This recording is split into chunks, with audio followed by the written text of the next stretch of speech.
Hey everyone, and welcome back to the channel. Today, we're diving deep into the heart of procrastination, uncovering the sneaky habits that keep us stuck in a cycle of delays. We're not just diagnosing the problem, we're going to rip it apart and give you actionable steps to break free. Get ready to stop feeling guilty, stop feeling overwhelmed, and start feeling the incredible power of getting things done. Let's do this. Let's talk about a procrastination disguise so sneaky, so believable, that most of us fall for it every single day. Fake productivity. You know what I'm talking about, right? It's that feeling of, well, I answered emails all day, or I reorganized my desk drawers, and somehow that feels like work. But you haven't actually moved any needles on the things that truly matter. Here's the honest truth. Busyness does not equal productivity. In fact, busyness can be the biggest barrier to it. So how do you break free? Track results, not just activity. At the end of the day, are you measuring your progress by the tasks you checked off or by the actual impact you made? The key here is to get really honest with yourself about what actually matters. What are the big goals, the big dreams, the things that will make a real difference in your life? Ditch the fake productivity trap and start focusing on what really counts. Let's talk about another sneaky procrastination tactic, over-preparation paralysis. This is for all my perfectionists out there. You know you've been caught in this trap when you find yourself researching every last detail, planning every possible scenario, and basically building a procrastination fortress around actually starting the darn thing. We want to be prepared, but you can't plan your way to perfection. The truth is, no amount of preparation can make you completely ready. All that over-planning often leads to analysis paralysis, where you're so stuck in your head that you never actually take action. Set a time limit for preparation and then dive in. Action creates clarity. It's in the doing that you figure out what works, what doesn't, and what you need to adjust.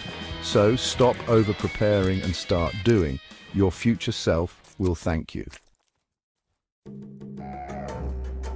Let's talk about a procrastination pitfall that can wreak havoc in our lives. The avoidance of hard conversations. It affects our relationships and mental well-being. We've all been there, right? That sinking feeling when you need to have a difficult conversation. It's daunting. We avoid, deflect, and hope the issue resolves itself, but it rarely does. Hard conversations don't get easier with time. They grow more complicated and stressful. Avoiding them turns molehills into mountains. Addressing them early is key. Face your fears head on. Courage is feeling the fear and doing it anyway. Reframe the conversation as an opportunity for connection and growth. Approach with empathy and openness for a positive dialogue. Have the conversation and feel the relief and accomplishment.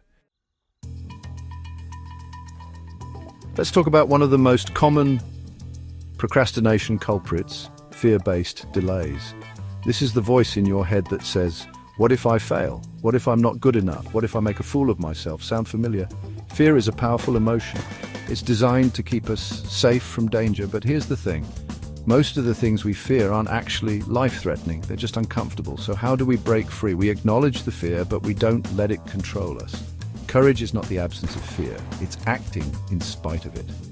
One of the best ways to overcome fear is to set a deadline and commit to it. A deadline creates urgency, it forces action, and it helps you push past those initial feelings of doubt and uncertainty. Action is the antidote to fear. The moment you start moving, the fear starts to dissipate. Set a deadline, take action, and watch as you amaze yourself. Let's talk about a procrastination trap that disguises itself as a virtue, the helping others trap. Now, don't get me wrong, helping others is a wonderful thing, but here's the thing. You can't pour from an empty cup. If you're constantly putting everyone else's needs before your own, you're eventually going to run out of steam. So how do you break free? You set boundaries. Healthy boundaries are not selfish, they're essential for our well-being. Think about it this way.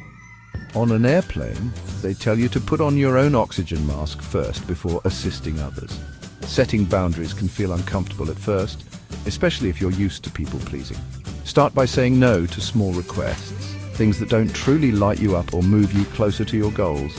Saying no to one thing means saying yes to something else.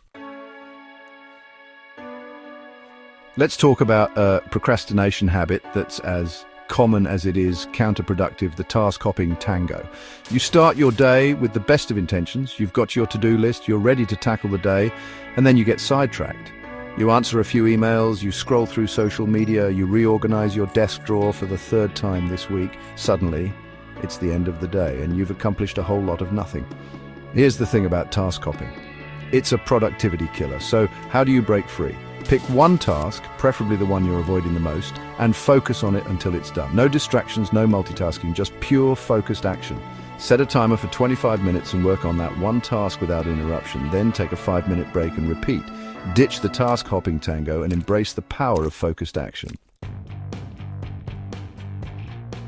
Let's talk about a procrastination monster that masquerades as high standards, the perfectionism problem. Now, striving for excellence is a good thing, but perfectionism, that's a whole other beast. Perfectionism is the voice in your head that says it's not good enough yet, it needs to be perfect, or now's not the right time. Here's the thing about perfectionism, it's a myth. It doesn't exist. So how do you break free? Embrace the good enough mentality. This doesn't mean you lower your standards, it just means you release the need for everything to be flawless. Done is better than perfect. The world rewards action, not perfection. The more you create, the more you ship, the more you put yourself out there, the more opportunities will come your way. Progress over perfection. Embrace the messy middle, celebrate your wins, and give yourself permission to be human. Let's talk about a procrastination quicksand that can suck you in and steal your time. Revising your way to nowhere. It's a sneaky trap that many of us fall into without even realizing it. You start with the best intentions, wanting to make your work the best it can be, but somewhere along the way, you get stuck. This is for all my overthinkers and editors out there. You know who you are. The ones who can't help but go over every detail again and again, hoping to find that one elusive improvement that will make everything perfect. You know, you've been caught in this trap when you find yourself endlessly tweaking, refining, and reworking something that's already perfectly good enough to ship. It's like being on a hamster wheel, running in circles, but never actually getting anywhere. There's a fine line between polishing your work and procrastinating on moving forward. It's important to recognize when you're crossing that line and to take steps to get back on track. So how do you break free? Set a time limit for revisions and then hit send, publish, or launch. Give yourself a deadline and stick to it. This will help you avoid getting bogged down in endless revisions. Done is better than perfect. Remember, perfection is an illusion. What matters is that you take action and put your work out there. The world rewards action, not endless refinement. People appreciate effort and progress, not just flawless execution.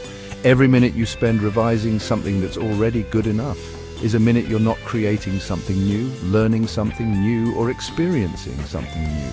Think about all the opportunities you're missing out on by staying stuck in revision mode. Growth happens outside of your comfort zone. It's when you push yourself to try new things and take risks that you truly grow and evolve. It happens when you challenge yourself to try new things, to take risks, and to put your work out into the world. Don't be afraid to step out of your comfort zone and embrace new experiences. You are not your work. Your value as a person is not determined by the number of revisions you make or the level of perfection you achieve. Your worth is not tied to the number of revisions you make or the level of perfection you achieve. You are valuable just as you are, and your work is a reflection of your effort and creativity. Give yourself permission to let go, to release your work into the world, and to move on to the next exciting project. Embrace the journey and keep moving forward. So there you have it. 8 common procrastination habits and how to break free from them. Remember, procrastination is a habit, and like any habit, it can be broken. It takes awareness, effort, and a willingness to challenge those old patterns of behavior. Join the conversation in the comments below. Tell me which procrastination habit resonates with you the most, and what action step you're going to take today to break free. Thanks for watching. If you found these tips helpful, don't forget to like, comment, and subscribe for more content like this. See you in the next video.